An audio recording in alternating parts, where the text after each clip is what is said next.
So we have a circuit over here. The source is listed as 120 volts at 60 hertz. That's what our wall outlets are rated at. Please keep in mind, if you are given the source voltage and it doesn't specify whether it's max or RMS, it is implied to be the RMS value. So just listing it as a 120 volts and 60 hertz without saying anything about being max or RMS means RMS. So this value is the RMS value of the source voltage. So 60 hertz is frequency F, which means omega, we know omega is 2 pi F. So omega for this circuit is 120 pi radians per second. We'll need to know omega. I would like to find the maximum voltage drops across each element and also the average power dissipated in the circuit. So we know the maximum voltage drop across the resistor depends upon the maximum current and the resistance. The voltage drop across the inductor, max value, is I max times XC, or sorry, XL. The maximum voltage drop across the capacitor is I max XC.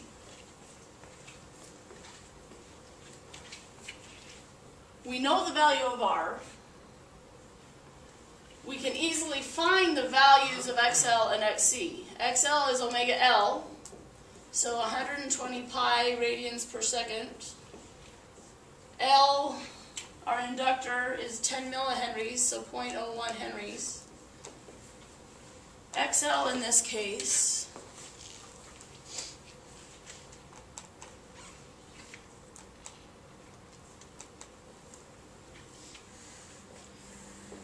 .77 ohms.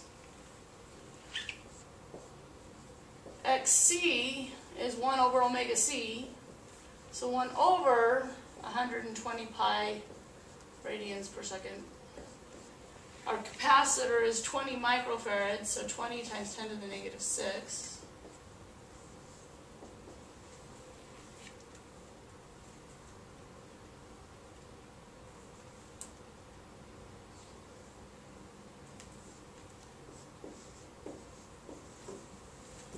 So in this case, XC is a lot bigger than XL.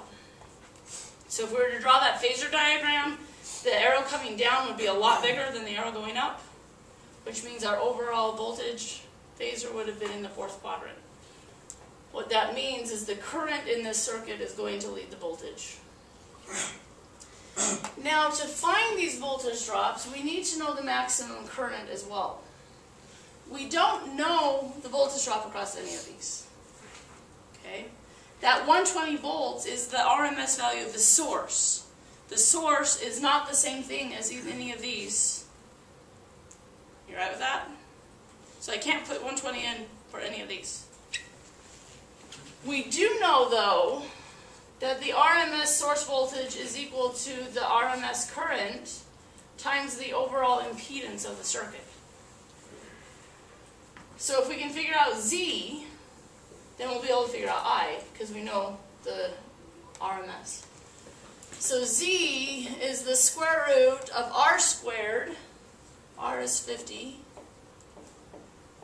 plus the quantity of XL minus XC squared.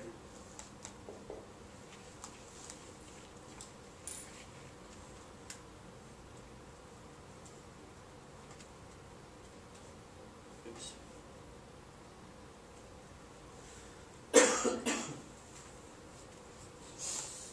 Oh, I did that wrong.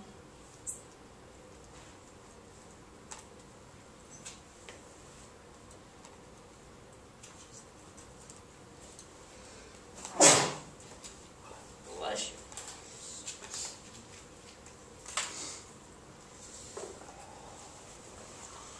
So Z in this case is 139 ohms. So IRMS is going to be the RMS source voltage, which is 120 volts, over Z, which we figured out to be 139 ohms,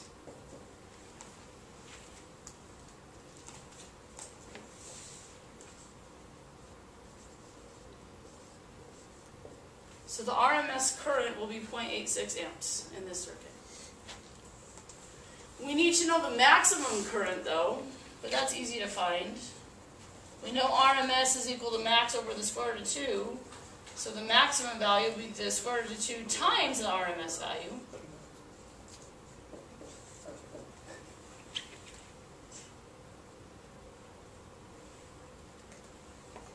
So the maximum current that flows in this circuit is 1.22 amps. This maximum current is what will flow through each individual element. So the maximum voltage drop across our resistor is our maximum current, the 1.22 amps, times the resistance. The resistance R is 50 ohms. So this one's 61 volts.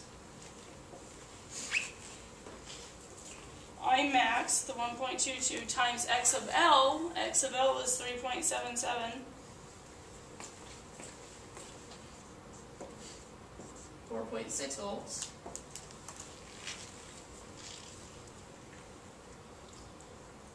The maximum voltage drop across the capacitor, I max, times X of C, which is 133, 162 volts.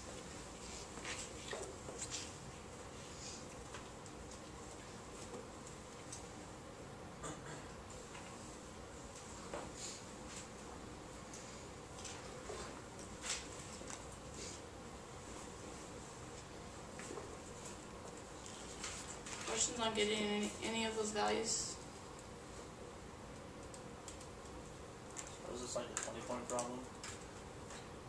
It's not hard. It just takes a few little It calculations. takes about 15 equations though. But they're all really simple. I know. We should still make it 15 points just because. It's out of the norm. Well, but then that would mean I'd have to assign like 2 points for finding XL and 2 points for finding XC. That's 2 points off if you don't find it right. Yeah. As opposed to only 1 point if you didn't find it right. Let's make it so if you don't even do the problem, you get 5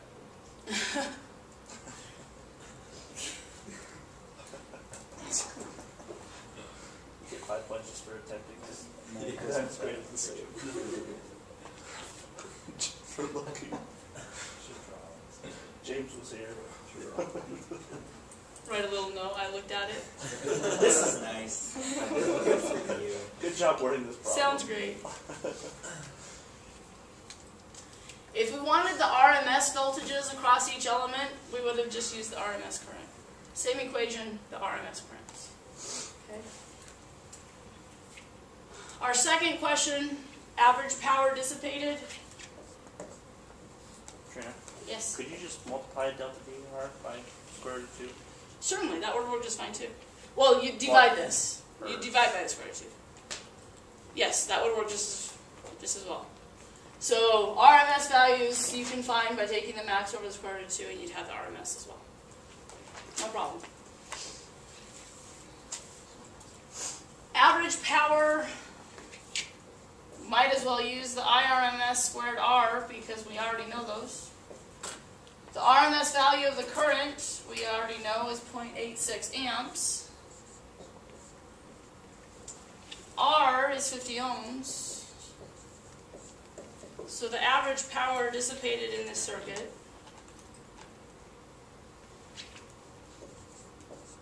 37 watts.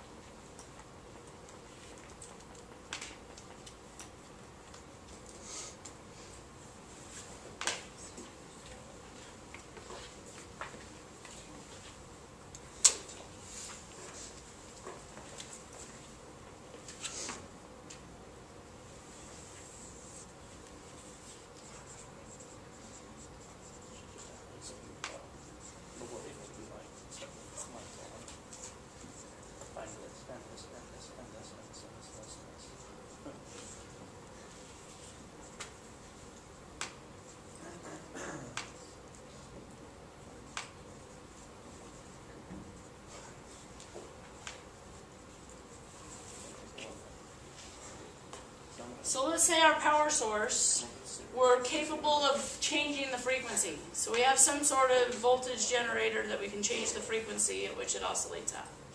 We're not going to change the voltage, just change the frequency. I want to change the frequency so that we get to a resonance situation. If we were in resonance situation, what will be the average power dissipated? If we're in resonance, that means XL is equal to XC. If XL is equal to XC, what can you tell me about Z? Square root of R squared, 50. So it's 0. It's 50 ohms. Oh, Z. if XL equals XC, if these two terms equal each other, we get the square root of R squared, which yes, is R.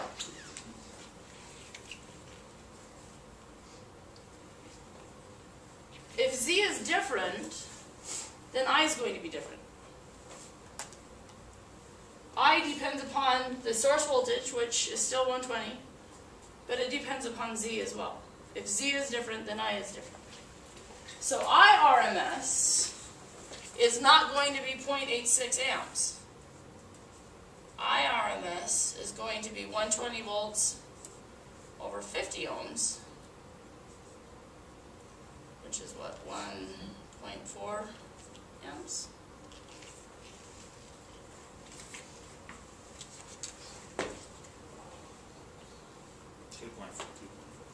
Oh, thank you.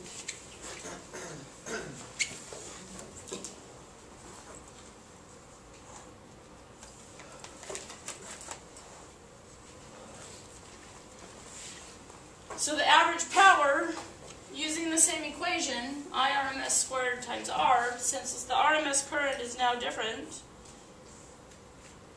our average power is different. We actually end up with 288 watts as opposed to the 37 we had before.